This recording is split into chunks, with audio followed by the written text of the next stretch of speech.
We're starting to develop a science of exploiting all the different media, now including social media, and the kind of talk. What I've been doing, I'm not doing that, but I've been doing questionnaire surveys in the US and Japan about attitudes toward markets. And one thing that's happening recently, according to my results in the United States, is that the public perception of the overpricing of the market is starting to appear. People are thinking that, I'm talking about the stock market, that it's overpriced. I suppose it's also happening with the housing market, although I haven't, but that brings, I haven't actually studied that, but I think that there is a widespread perception late in any bubble that prices are high. But as long as they are still going up, people feel willing to participate. It's when they stop going up that we worry about a downward momentum beginning. We saw in the stock market in August big drops around the world in late August of 2015. And I was wondering if that could be a trigger for more negative thinking. We'll see. It hasn't had any dramatic effects so far. But if I look at all those bubbles, normal-wise, we know it afterwards when it has been a bubble. Right. But do we have 3 triggers of bubbles which you can mention? 3 signs of we are just in the middle of a bubble which will burst now. Well, if you take the housing market, for instance. Yeah. The housing market has become more volatile in this century compared with the past. So we don't have a lot of examples of bubbles bursting, except locally in certain areas. But I think that you can see it in the newspapers. How often the word bubble comes up is a sign. Whether it's described as a legitimate fear or not. And you can see during the bubble period, you can see the evidence that the bubble will likely continue for a while by the kind of reporting, whether it's enthusiastic. But it's not definite. It's very hard to time these things. And so I don't have any, I'm not happy to give you a date when the current bubble will end. Maybe tomorrow. It could be. What will the consequences be of a new bubble in the US housing market? If you take New York as an example. Yeah. If prices start falling, that will have similar confidence effects on the economy. Now, the difference are multitude in terms of how the government can respond, because there's been legislation and regulatory changes that put the limits on the ability to respond. And we'll have to see how it works out. One thing is that the US central bank, as well as other central banks, are probably not going to feel as empowered to do aggressive monetary policy to correct the situation. So there might be an anemic. Also, interest rates are already close to zero in the present situation, so they really can't cut interest rates more. The other side of it is that there's been a lot of improvements. That the Basel III recommendations have raised the capital of banks around the world, and we have improvements in policy that have been created in response to the financial crisis. So it might be better this time. I wouldn't want to be too alarmist. We do have high housing prices in many places around the world, and in some places high stock prices. But I don't mean to suggest that we are necessarily entering a dangerous period. So you are very optimistic with the future, also the short-term future. Very optimistic is the wrong word. A little bit optimistic. Yeah. I don't think that I would, I'm not selling my house, and I'm not selling out of the stock market. But I think that this is a time of somewhat more risk for a downside movement. So actually you're meaning the risk are accelerating now? for some downturn? In the stock market, that is a general. I mentioned my own survey research about public perceptions of high valuation in the market. There's also other research. For example, the Chicago Board Options Exchange SKU index shows that this is technical, out of the money puts are highly priced on the stock market. So that means that people are willing to pay more for insurance against a market drop. So I think that, you're asking me, so I'll come up with it. I still think one should have some money in the stock market because it might perform very well. But it is a little bit more vulnerable. It's gotten to be highly priced, and the public is aware of that and is a little bit more than usually worried about that. So it wouldn't surprise me if there were a big drop in the stock market. But if you're going to buy some new shares today, where will you buy them? In what industry? In which part of the world would you like to pay to buy new shares? I think Europe is better than the U.S. It's not as highly priced.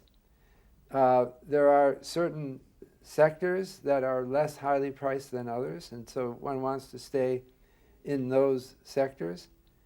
Like in Europe, materials or consumer staples are less highly priced than other sectors. One has to be a value investor, avoiding the overpriced segments of the market. That has historically usually been a good strategy.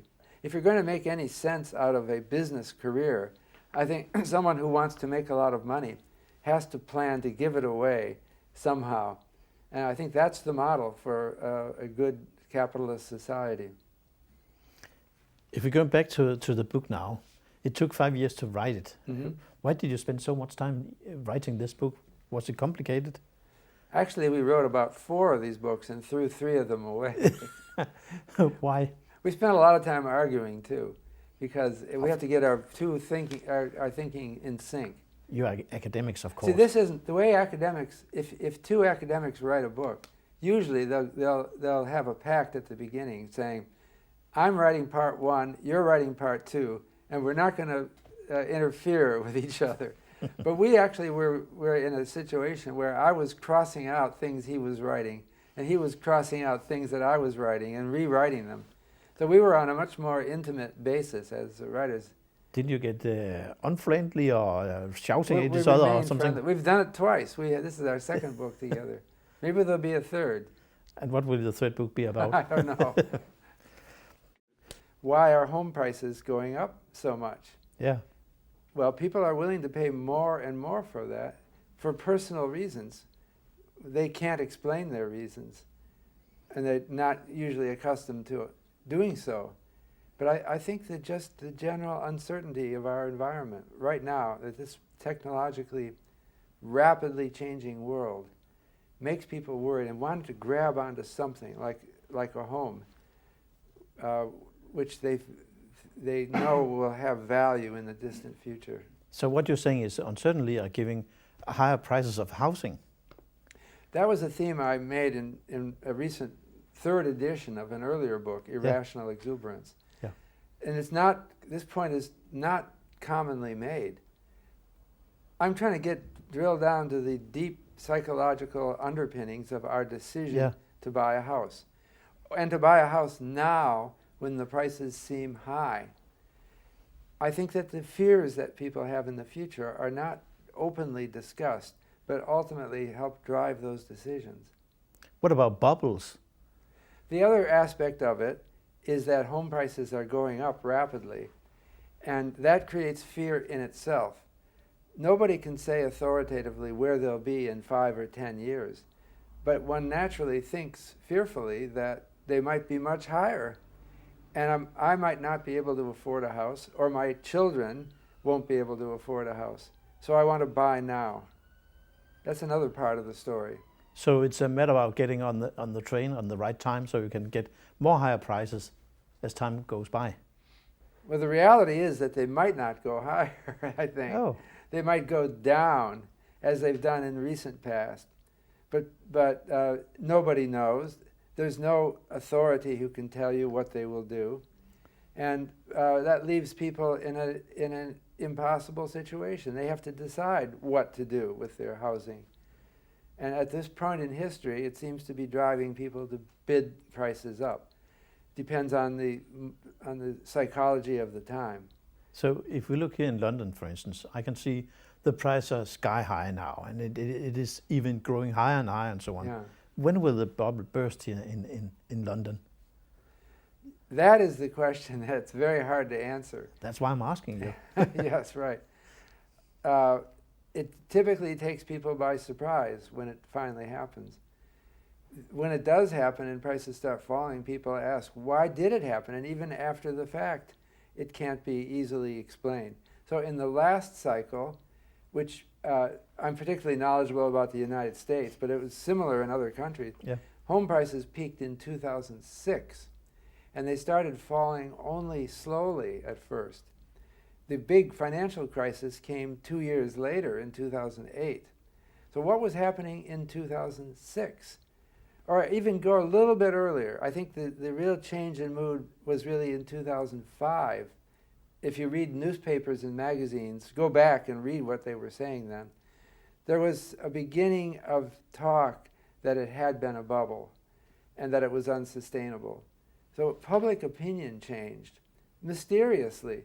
It changed so subtly that it didn't convince people that we were really falling, and financial authorities still acted as if they had no clue.